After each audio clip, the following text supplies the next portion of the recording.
Hello guys, mag-open ako ng sibrim. Ito yung pichay ko, ibanin ko siya sa ilalim. Tapos ilagay ko tong isda. Lalaki pala ng isda binili nila. Oh, laki. Ang hahaba. Islanting ko na lang para magkasya. Ang laki. Oh. Hindi ka kasya na. Para magkasya.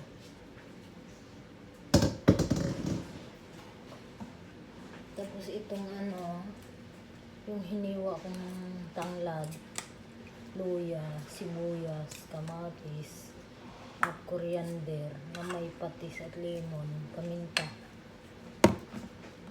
Iano ko sa ibabaw ng isda. Tapos iano ko. Dagdagan ko yung paminta. Ipanghilamos ko ito sa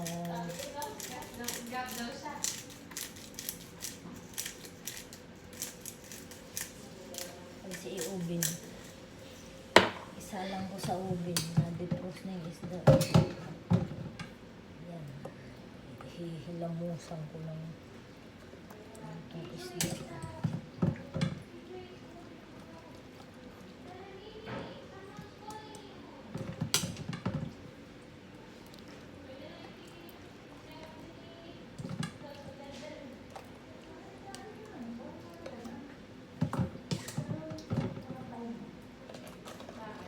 Malalaki na isda binili.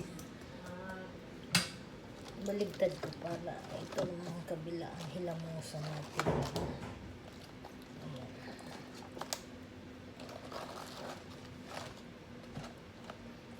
Tapos tatakpan ko sa puwilto para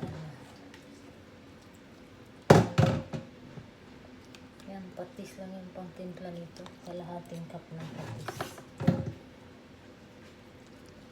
Pagtabang, may sausawan naman ito. Sampalok paste. Yung paste ng sampalok. Tapos coriander na may patis.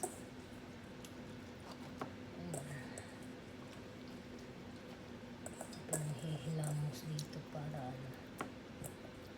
tapos tatakpan ko siya. Mayroon siya isa lang sa may oven para hindi siya mag-dry. Takpan ko muna. Pag malapit na maluto, tapos siya buksan.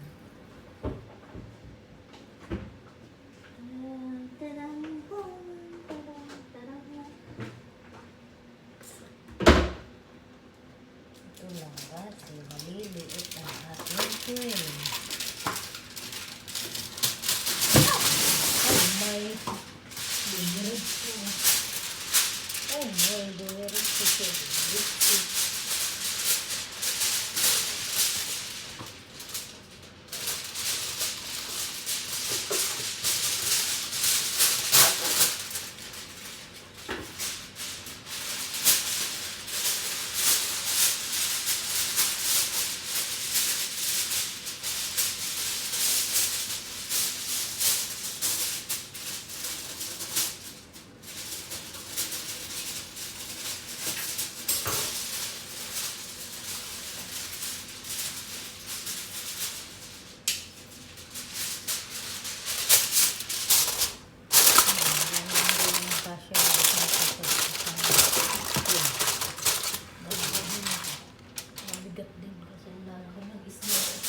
binili nila.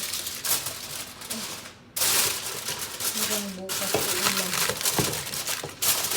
Laki hindi ko na tribos ng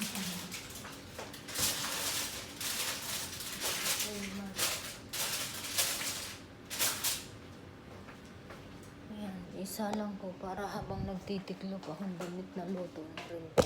Susunduin ko rin dalawa sa baba. Ayan.